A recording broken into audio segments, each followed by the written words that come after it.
الله الذي خلق السماوات والأرض وأنزل من السماء ماء فأخرج به من الثمرات رزقا لكم وسخر لكم الفلك لتجري في البحر بأمره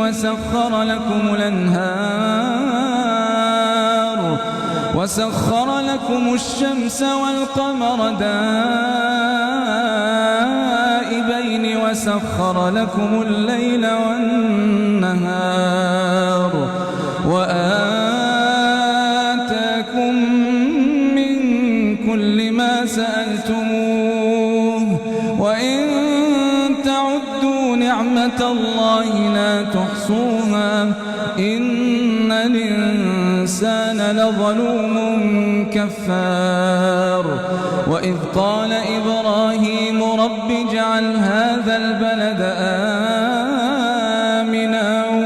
واجنبني وبني أن نعبد الأصنام رب إنهن أضللن كثيرا من الناس فمن تبعني فإنه مني ومن عصاني فإنك غفور رحيم ربنا إني أسكنت من ذريتي بواد غير ذي زرع عند بيتك المحرم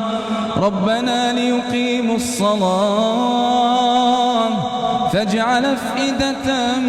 من الناس تهوي إليهم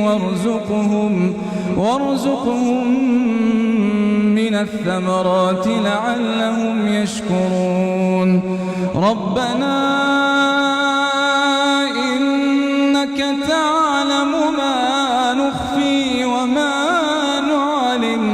وما يخفى على الله من شيء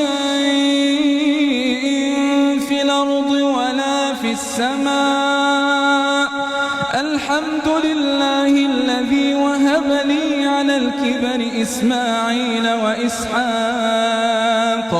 إن ربي لسميع الدعاء رب اجعلني مقيم الصلاة